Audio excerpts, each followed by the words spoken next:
Very, very doubtful. What are T-tails? T-tails. And if you look at this lowercase t, you'll often find the tail at the end.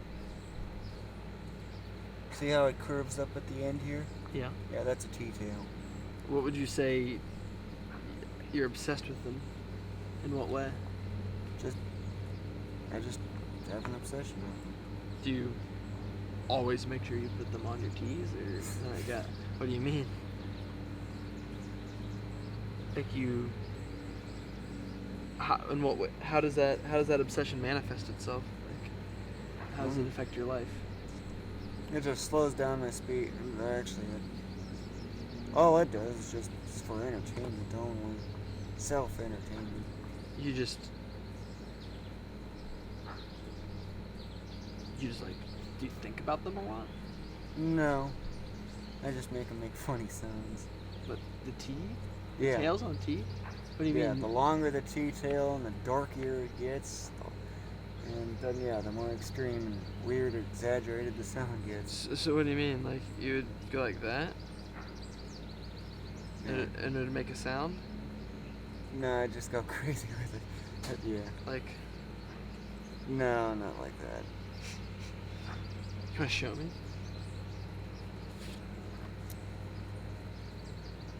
This is a normal T. This would be like a royal. This font here, this is a little too extreme. It's just a little bit longer. This would be your, like, Courier New. And then there's something like that. Almost looks like a B. And you like those? Yeah. You imagine they make sounds? No. It's basically like the T sound, except it's just so exaggerated. Oh, so the bigger the tail, the more you hear? Not quite. What does it sound like? This would be this. This one would be and this one would be funny. It's just for self-entertainment, though. Interesting. What about screwed up G's? Well, those too. That's easy. This is a normal G. This is a screwed up G.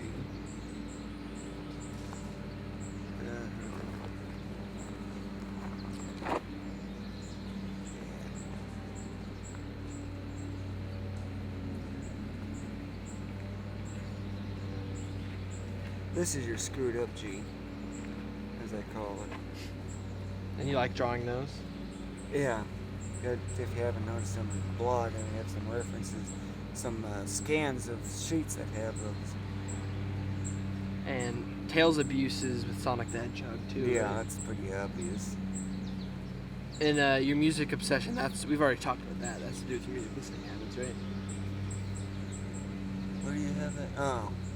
Yeah, the extreme listening habits that I have. The thousands of plays on end. And what about this perfectionism right here? Oh, I go to fine detail in so many things. Like, whenever I'm trying to measure something, it's like I need to go to the 64th of an inch when even 1/8 is sufficient enough. And you do that a lot? Yeah, I do that a lot. Let's see. Can you... I kind of forget, just for... What exactly is your compatibility and motive system, and how does it work? Well, compatibility is nothing more than the... Compatibility is the strength of one's likingness towards something. Motive is the strength of one's willpower for doing something. And how do your rating systems work? Basically, how the rating system works is double the motive, 4 times the sustainability. And compatibility is the strongest effector toward the motive. An effector is just an attribute that affects motive. Or compatibility, either one. And how does your ranking system work? Well, all scales basically have a starting point or baseline and a scale offset. Like take the Fahrenheit scale. 32, Z that. Take the Celsius scale, where 0 degrees Celsius is the freezing point of water. The offset would be 100 degrees Celsius, which is based on the boiling point of pure water at normal atmospheric pressure. That's basically how that is. The compatibility motive system has something very similar. 1 is your neutral point, and it's actually a logarithmic scale, so it'd actually be 10 to the 0 in a sense, if you will. And if you double the motive, it's got 4 times the effect. 10 times the motive is 100 times the effect. It's just a basic square. And the scale goes from 0 to how high? The 0 is impossible. Oh, 0 is absolute neutral. No, 1 is neutral. Oh. 0 you can't have because there is no logarithm of 0. Oh, okay. So Yeah. is there negative 1? I do go negative, but that just represents the reverse side. Negative 1 is basically equals to 1. So it's also the same as neutral. Negative 2 is essentially the exact same thing as 0.5, or 1/2. It's like, move the negative sign to the above the point of the number and then just put a 1 on top. That's all it really is. It kind of helps those that are non-mathematically oriented to help understand it. But technically, the scale goes very close to 0 without ever going to 0, and it goes up to positive infinity. It technically never goes negative. I just use negative for simplicity for others. So how do you express when you don't like something? Well, when I don't like something, it's negative. If I like something, it's positive. And usually there's a 20% margin of error. And so that's the compatibility and motive system you use, or is that the whole thing? Have you explained it all? Well, basically, the compatibility motive system actually originated in 1997 or 1999. I don't remember exactly which year.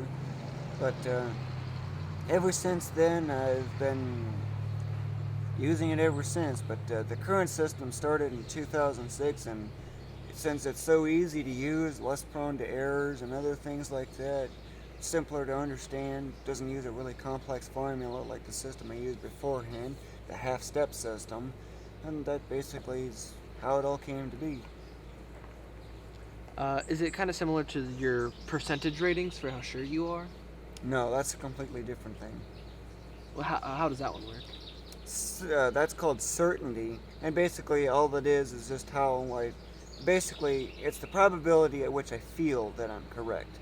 So for example, if I say I'm 80% sure of something, that means I feel as if I have an 80% chance of being correct. Which isn't too bad, but normally when I'm giving out factual details, 95% is the standard. And it's pretty much my standard with a lot of things. For legal stuff, I go with greater than 99, which is the top of my scale. And that's simply because there is no such thing as 0 and 100, because by the laws of physics, you can never be 0 or 100% certain on anything. Slip-ups are going to happen. It's inevitable by the laws of physics. Okay.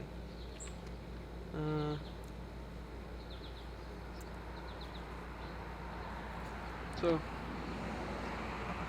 I guess that explains your compatibility motive system. 6 legs trying to attack. Think you did a good job explaining this? Yeah, that was actually pretty good. I don't need a second take on that. Alright. How about remember we talked about your history of math? You want to talk about how you got into math and Well, how you you might think about need things? Mom to clarify some of it. We can talk about it with her later. I can otherwise pretty much go as is right now Okay. anyway. Because that's just deep history that I'm got big question marks on. Okay. Well, as far back as you remember, what was your relationship with math then? My relationship with math, as far back as I can go, dates back to basically before preschool. I was adding, like, for example, 13 plus 6, which is 19, of course, and I was doing simple stuff like that. And it's basically my first experiences that I was aware of. I was so far ahead of everyone for my age. And you continued to pick up math faster than your peers in school? Yes, when I was in 3rd grade, for example, I was doing 5th grade math out of an actual 5th grade math book. I already knew how to multiply pairs of numbers in on paper, of which today I can actually almost do in my head to some extent because I've got so many shortcuts. It's amazing. So, do you think about the world in terms of numbers? Oh yes, everything I see has got some numerical value of some sort. From color to sizes, the shape of objects, all that's got, I describe it with numbers. And with that actually comes an advantage. I'm not skilled at art if I don't use numbers. But if I use numbers, one look at Platform Masters and you can see just how skilled I am with art. All thanks to just numbers. How, would you say that you almost actually see numbers when you look at things? No, I do not see numbers in things. You don't? I just see values. I just look at something like that tree over there, for example. It just looks most like to a tree, and I see it as a tree. Except I see numbers in the form of like 21 for the inches, and I could see kind of a elliptical, semi-elliptical shape in there with like a 1.1 ratio in a sense. When I try it, if I were to draw that, I would just basically use those numbers as a guide for drawing it. And do you have any specific stories about growing up with math that you think are pretty interesting? Well, I can start with, of course, there's that beginning case of adding simple numbers like that, even doing it in my head if I remember, but that's kind of vague. Then I was 2 years ahead of everyone when in my school because, well, I was very skilled at it, one of the very few. And, however, ever since 7th grade, things with math have really gone downhill. And what do I mean by downhill? I've been stuck with algebra for 2 years. 9th grade, algebra again. And of course, I never got into the advanced math because the schools simply would never let me. I don't know why, they just never did. And because of that, otherwise had to resort to other methods for learning. And things like, you know what sines and cosines are? You know, ratios of angles and length of right triangles? Well, I actually never knew that about a year or 2 years ago or so by now. It was just by chance that I saw Assignment Discovery on my DirecTV, of which strangely disappeared now. And, that's how I ended up learning what sines and cosines were and how they're actually used. And today I use them so much it's amazing. I've even solved equations using them, and originally I didn't know how to do that. I just picked up the basics from algebra and kind of branched out from there, doing tests with known cases and go from there. So you can do complex multiplication in your head? To a limited extent. How The bigger the numbers, then I can do it in my head to a certain point, but after that point, I otherwise can only get estimates, or it's going to be so slow, or I'm just going to get mind drifts and stuff that'll otherwise just ruin it. Could you do a 2-digit number with a 2-digit number? Yeah, to some extent. Depends on the numbers, of course. I memorize all powers of 2 clear out to step 21.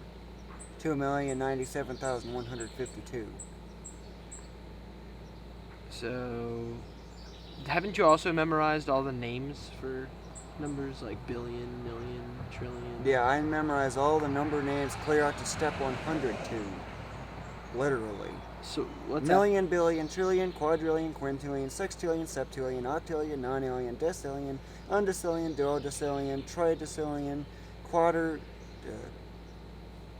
quatordecillion, quindecillion, sextillion, septicillion,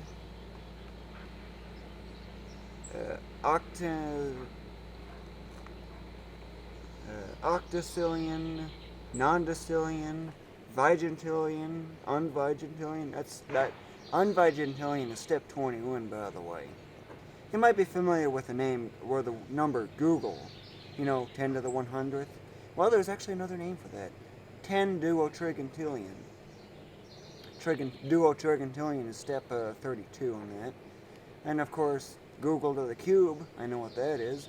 That's 10 to the 300th, or novum nonagentillion. Okay. Can you? And the maximum on that scale, just in case you're wondering, is step 999. Novum non agenta non gentilium.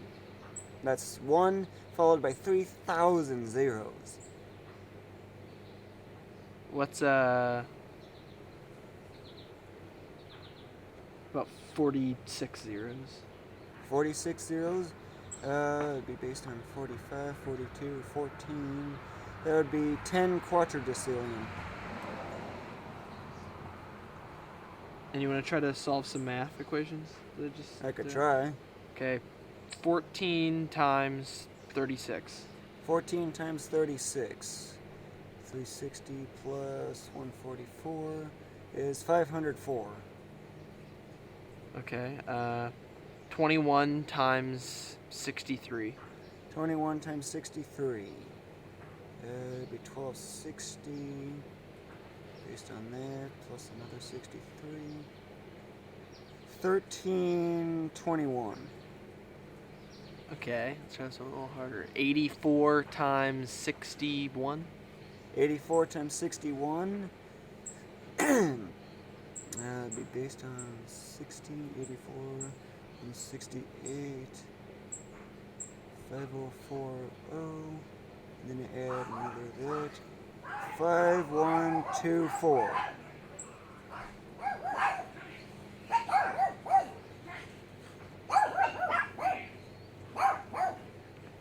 How about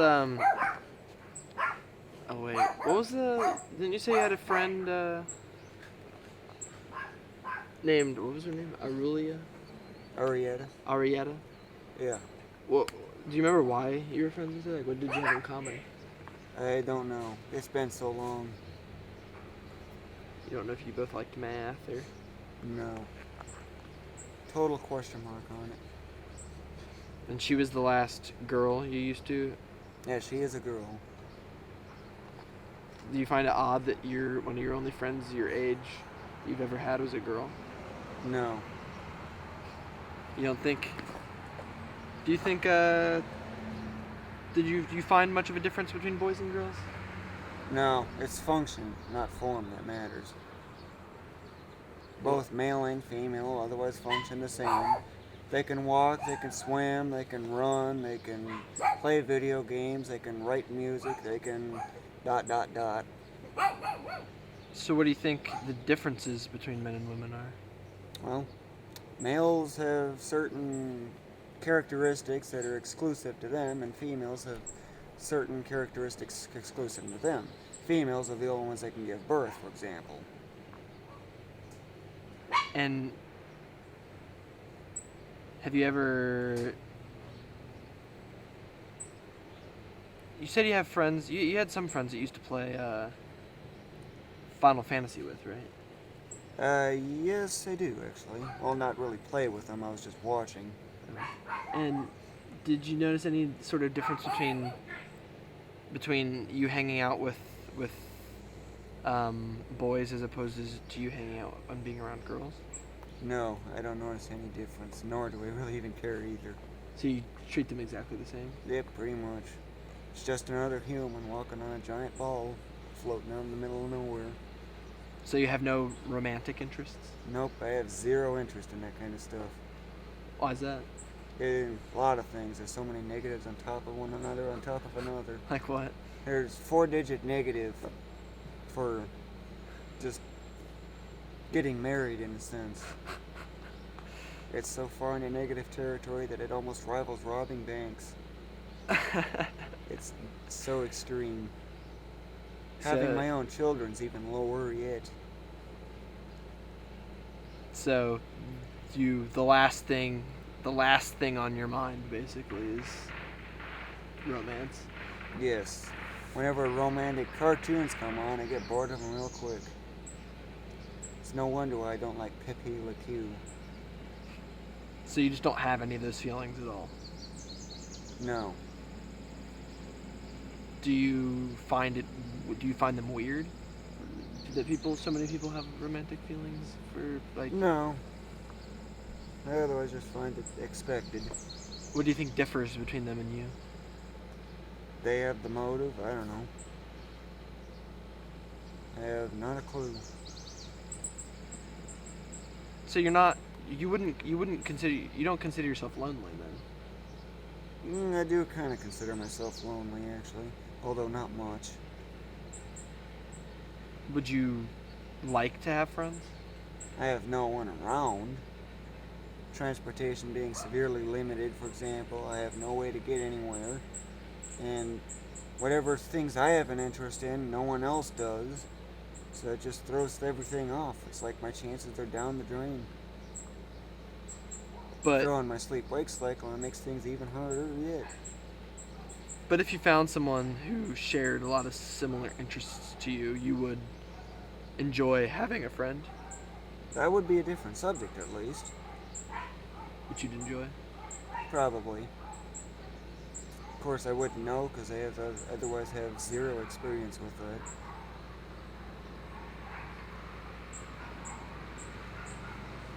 So, do you ever find yourself... How often do you find yourself wishing that you had a friend to hang out with? Would you say? Very rarely, actually. Sometimes I don't have that kind of thought for months. Even almost a good fraction of a year. So you're pretty happy. Pretty much. Do you think you... Of course, after a time you do get used to, which does have its effect. Would you consider yourself... Do you think you're happier than most people? No. Do you think you're about average? Maybe slightly below average. Really? Yes, because there's very little I can do. So I don't get much enjoyment. You wish you could like travel more and... Yeah, I definitely wish I could travel more or see the world, because as far as I know, I'm just in a small, isolated cage in a sense. It's like I can't get out of the cage. No way to do it either. But if you...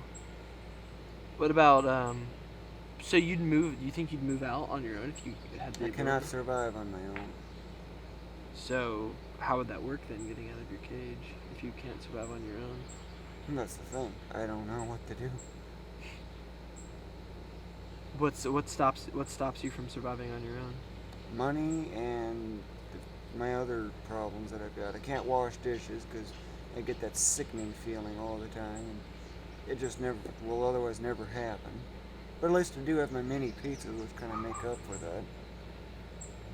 So you can't wash dishes? It makes you feel No. sick?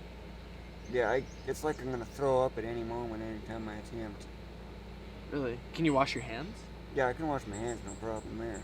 I do it actually every time I get done eating. That's interesting. So what about...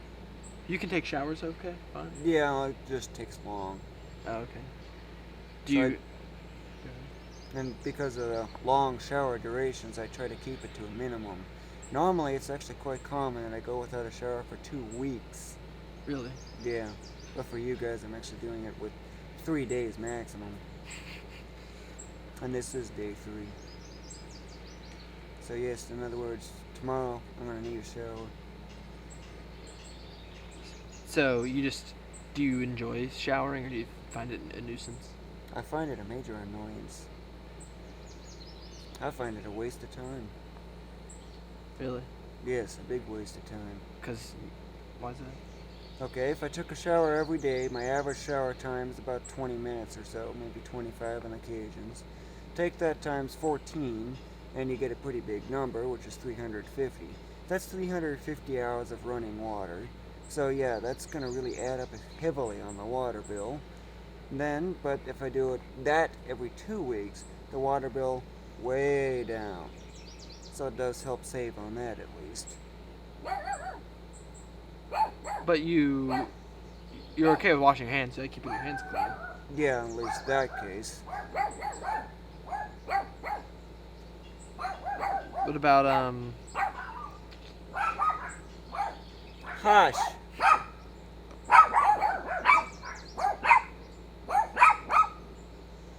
do you think if you were around people more, you'd have a higher motive to shower more often?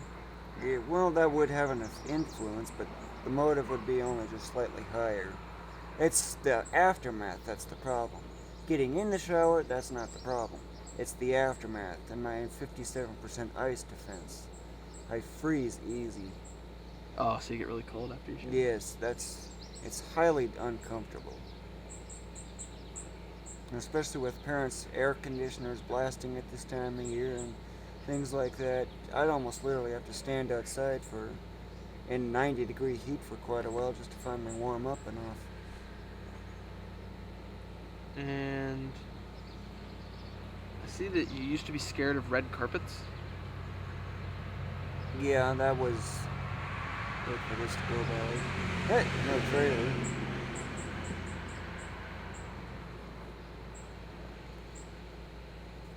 What was your fear of red carpets? Lava. I thought they were actually lava, thanks to Metroid. So all what things did you think were lava? Ketchup and mustard bottles. Metroid again is the cause of that. Anything that was like, well, also sunlight, being in an area that was lit by the sun and as fully intense, couldn't touch anything like that because, well, I thought it was lava. It's all because of Metroid, the original NES Metroid. Because if you were to actually look at the bottom of many of the areas there, you'll see yellow lava, red lava, and in one case even pink lava. Is there anything that reminded you of the lava in Metroid you were scared of? Yeah, I wouldn't even get close to them, thinking I was going to get burned. Currently, mirrors are a primary fear of yours. Yes, mirrors are my primary problem. And it's really the only one I got right now. Well, unless you include water that's deeper than I am tall. Of course, that is the more logical one. can you not swim? I otherwise can't swim too well. Low stamina has its effect. So, I remember you talking about mirrors before and said you can't be directly in front of mirrors. Yes, no part of my body can be directly in front of a mirror. And you can be to the side of them, though. I can be to the side of them, I can even be on the back side, provided the back side itself is also not a mirror. We've actually already covered this one. Have we? Yeah, remember that demonstration I made on that? I did it both in my room, and then there was also that mirror that... Oh. Yeah, on that. Okay. So I guess. So yeah, that one was already covered. We talked about stairs. Have we talked about whistling on camera? No. Stairs, chairs, and mirrors have otherwise been very vaguely recalled. Otherwise vaguely covered, if at all. So. Yeah, I don't think we've done stairs that much. No, I don't think you ever have that one. Yeah. I'm less than 1% certain you have. So what's So I see that you have problems with chairs. Yeah. What you can't sit in them, or? Yep, I cannot sit in them or stand in them. However, benches, booths, those are fine. Car seats are also fine. I think we've also covered that one, but question mark on that one too. Have we done chairs? Because I remember you making a remark on beanbags. Oh yeah. Wait, I think we might have gotten that in next room. Yeah. Okay. Well, let's talk about stairs. Yeah, that one I'm less than 1% certain you've covered. Okay, so what exactly happens when you have to go up a flight of steps? Well, basically, stairs are, to me, as far as I can tell, a steep slope. So it's like I'm climbing up a very steep slope. And with gravity hitting its strong effect, they just decelerate downward real fast. So you have to fight gravity. Yes, basically. Have to pull myself up. And if the stairs are low enough, I can just jump up them. Like you doing there. Yeah. And how long has it been since you've not been able to climb stairs or sit in chairs? That started in 7th grade, I believe. What about chairs? Chairs started in 10th grade, as far as I'm aware. Maybe 11th. Yeah, it was 11th. So I noticed when they're setting off the fireworks that whistle, you cover your ears. Yes. You don't like It whistling? irritates my ears. You're very susceptible to high-pitched whistling noises? Yes, high-pitched and loud. I'm rather sensitive. So what happens when... Have we done this one too, right? I highly doubt it. Okay. I don't think so. Well, 1% certain you've covered it. what happens, so what happens when you, for example, when you hear somebody whistling? Well, first I tell them to quit in a nice way, as nice as I can. But if they still continue, then I try to get them to stop again and don't put as much effort into it, but I still try to be nice. But the third time and onward, I start getting mean. Like how? Have you ever had any instances I've where you actually had- almost I've gotten into fights with bullies over it. Really? Yeah, physical fights where I'm punching and kicking and all that other stuff. Because they would just whistle in your face? Yes. And they knew that it bothered you? Yes.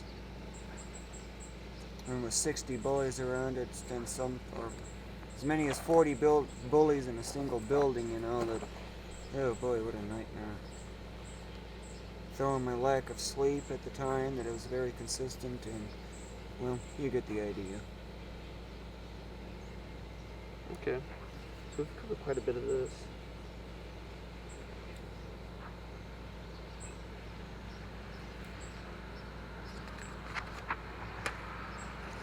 These are all video game stuff. Do you have most of these in YouTube videos already on your computer? I can go by and mark them off, if you want. Which ones do you have YouTube videos of? We probably only need about 10 or so. Well, there's a lot of them that I actually have. Okay, so just go ahead and mark them. I can definitely tell you there are way more than 10.